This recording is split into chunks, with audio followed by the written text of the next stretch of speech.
something that's larger and more orchestrated, the first thing you'd want to do is something that would deplete that Iron Dome's response capability before you launched other missiles. So even though everyone's focused on Gaza Strip, I'm looking north right now. I want to see what's going on up north. Okay, Hal, to your point, though, Barak Ravid there, I believe with Axios, tweeted this. This is his reporting, some reporting about the phone call that took place between President Biden and Bibi Netanyahu, saying Netanyahu asked Biden during their phone call for emergency U.S. funding for the purchase of more interceptors for the Iron Dome missile defense system. And so that's to your point right there.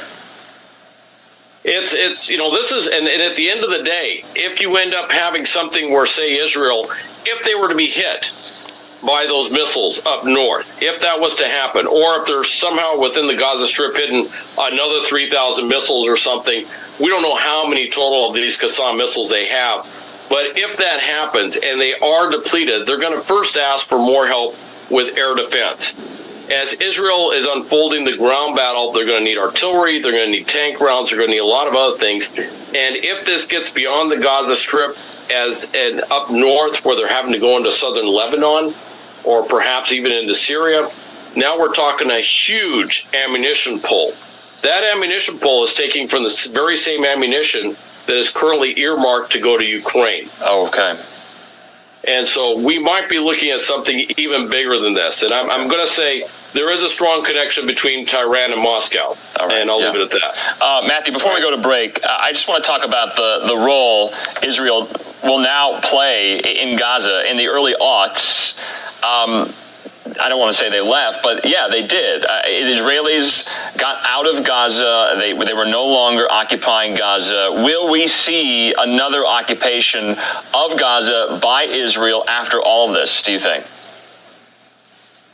I think that the chances of that are increasing as we speak. The way that the conservative government within Israel itself is probably going to want to react to this is to clamp down as hard as they can to make sure that this doesn't happen again. They've certainly been burned now, if you will, with regards to they did not see this coming, and they're in a state of shock to a certain extent with regards to this. So the chances of Israel returning to the Gaza Strip to control it at this point are certainly rising with each passing day with regards to this.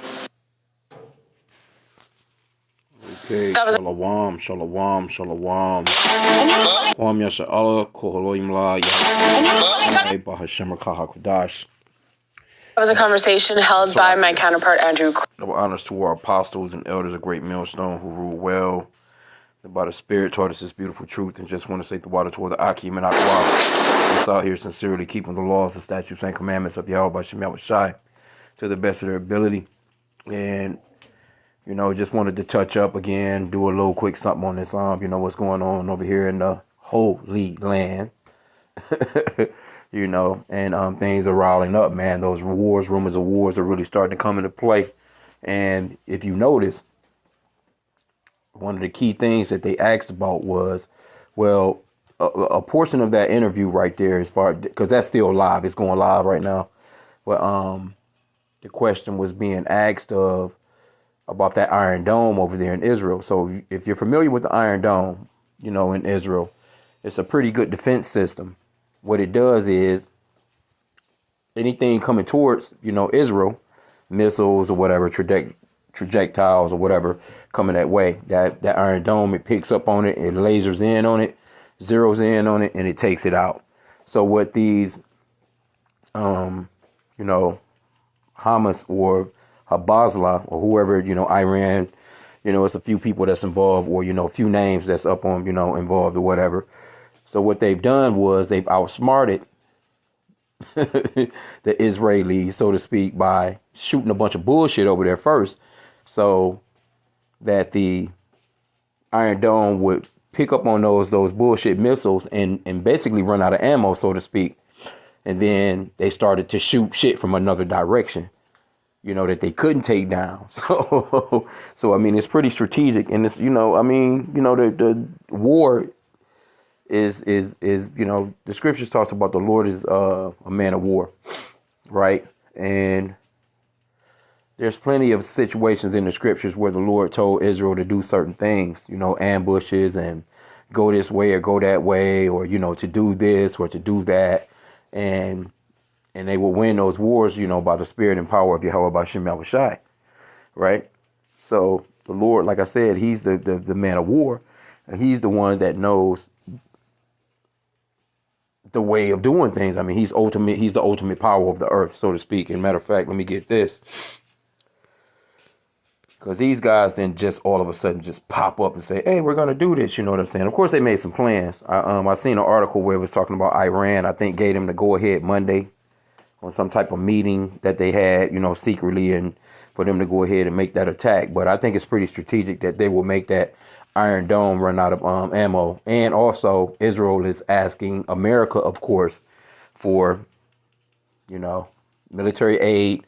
Military, they need money, they need, ammunitions and this, that. So America, is they're running pretty short and pretty thin, man. They're trying to defend Taiwan.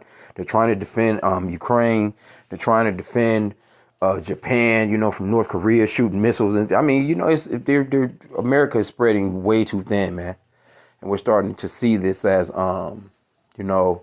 modern Rome, man. I mean, they're spreading themselves too thin. They can't fight 20 people at one time, man. I mean, come on, man. You know what I'm saying? And the Russians and China is sitting back, just waiting. They're just sitting back, just loving it all, man. Just taking it all in. But yeah, we was in this Matthew 24.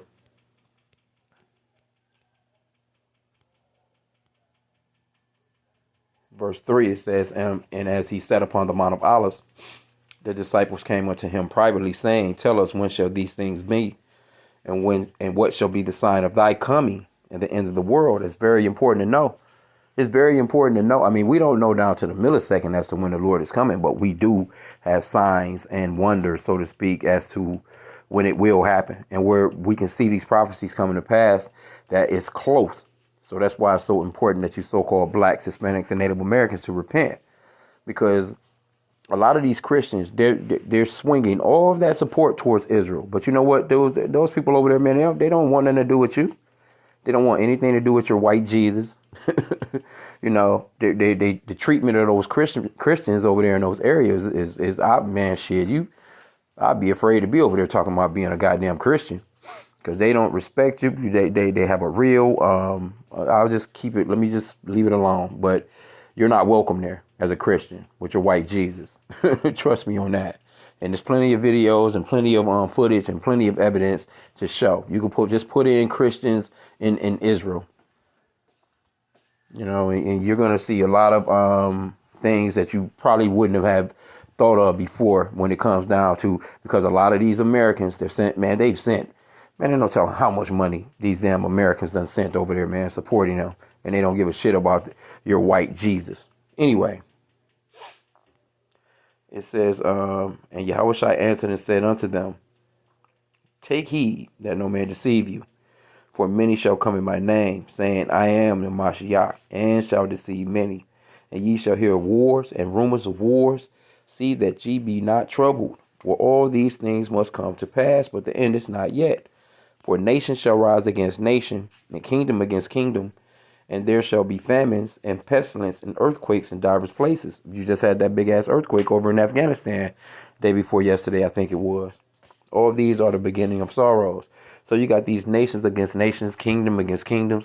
It's a lot of players in this game, man, and everybody is doing their thing. You know who's not in it though? You know who's not in this war? You know who doesn't have a say? You so-called blacks, Hispanics, and Native Americans. You are the only people on the planet that don't have no say in the world war, so to speak, or what's going on in the world. You're just tributaries into whatever countries you've been enslaved at. You can join these other nations' military, but you don't have one of your own, and they're never going to allow you to have one. You see what I'm saying? So the Lord is breaking these people down. And it's starting to be realized that these are not the people, man. If they were the people over there in the Holy Land, if the prophecy really landed and it really went down in 1948 when they got there, they shouldn't be warned against nobody. Nobody should be warned. The scriptures talks about there should be peace on earth. And where's King David? You know what? Why isn't the kingdom set up on earth? Why is there so much violence? Why is this? And why are they into so much bullshit over there? Why do they go totally against the scriptures? So you had to put all that stuff into play. But I just seen that it was interesting in this particular news coverage that how they strategically played them. I wanted to get this, made them shoot all their little shit out of that Iron Dome with some bullshit, and then they started. I think they attacking them from the north part of it. So this is you're living in end time prophecies, man. This thing is this is this is pretty big, man. We know that the end is not yet, but it's to be anything, man, to see what's popping. We're praying for Yahweh Bashem Yahushai to really give us tokens, man. Show us tokens of what we pray for, the downfall of our enemies, which is Esau, Edom, the main culprit in keeping down the Israelites. This is Proverbs 21:1. It says the king's heart is in the hand of the Lord. As the rivers of water, he turneth it whithersoever he will. So the Lord set all this up. The Lord, placed all this stuff in order because man's goings of Yahweh. These people couldn't just wake up and say, hey, we're going to do this or that. You know what I'm saying? They're doing exactly what Yahweh Bashem Yahushai designed and wanted them to do. He put them to sleep that night and programmed them to get up to do what they needed to do. And that's in the book of Job. Matter of fact, let's see.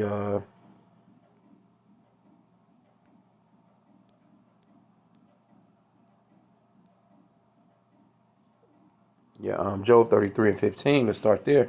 It says, in a dream, in a vision of the night, when deep sleep falleth upon men, and slumberings upon the bed, then he openeth the ears of men and sealeth their instruction. So this is what the Lord done. He opened up the ears of those men in their sleep and sealed their instruction to get up the next day to do what they're supposed to do, to carry out what went down in Israel, man. It says that he may withdraw man from his purpose and hide pride from man. See? And that's what happened. Because man's goings, let's get that Proverbs 20 and 24. And that's a few more precepts, as the same as this one. But I'll just get this one. It says Proverbs 20 and 24, man's goings of the Lord. How can a man then understand his own way? Matter of fact, though, it's another one, though. Let's see. It's another one in Jeremiah, I think that is. Yeah, Jeremiah 10 and 23, Salakia. Like that one, too. Hold on, where's that? It's a lot. Here we go. It says, O Yahweh, I know that the way of man is not in himself. It is not in man that walketh to direct his steps. So we know that this is Yahweh Bashem Yahushai is in control of what's happening out here in this world as far as these leaders. The moves that's being made by each one of these leaders, because each and every single move, every single day is a step closer to, World War III actually popping. You know what I'm saying? The MOTB coming into play. Them distributing that MOTB, that market of Beauty and the Beast. Because they're going to start to chip people in a minute here too. So all these things are playing out. All we have to do is just, continue on just watching and praying, because that is our job. Our job is to watch and pray. You know what I'm saying? To report on these particular things and to keep our people aware of what's to come. Hell, the wolf is here, man. We had to warn the sheep that the wolf is on the move, man. So, I didn't want to keep that long. I was just kind of scrolling through a few things and came across that one, and it was playing live, which I might go back into it again. But I found that to be interesting that they outsmarted those smart guys. And see, really, it's the Lord, you know what I'm saying, that outsmarted them. You know what I'm saying? Because the Lord, he knows all things. He knows all things. That's pretty strategic, because I didn't think about that. They actually shot, because it was, man, they saying that, man, this man mentioned 150,000 missiles, man. Like, who's sitting on those types of missiles? But you know what? Hey, it's these countries are sitting out here on some ammo. They're not necessarily, you know what I'm saying, they're not shooting off the nuclears, but, man, they're shooting off missiles, man, that, if it hit the block, it can do some damage. If it hits a car, 2 cars, 3 cars, so, next to them, gas explosion hits that, it spreads to that, it spreads to that, or if one of them hit a hospital or a school or a business or, you know what I'm saying, in that type of rate, then hey, that could do some damage. And of course, America, they're not going to, really show you what's really happening over there. They're not going to show you that Israel could be possibly, losing at any point. They're going to always show, just like Ukraine. They're not going to, show you that Ukraine is over there really getting their asses kicked by Russia. They're going to keep on pushing propaganda that if they're winning, that way they can continue on getting, have no problems taking the Americans' taxpayers' money and sending it over there without these people acting a goddamn fool. Because see, the American people, they're tired of that shit. And see, they're not, and actually, when I was looking at the comment boards on some of these articles as well, you know what I'm saying? The American people not with sending no money over there. They like, man, hey, we done sent enough to Ukraine. We don't want to send, we tired of sending fucking money to Ukraine. They like, basically, they kind of taunting it like, man, okay, here's another country that we have to support without us being supported here in the Americas. They don't want to do it. They're not with it, man.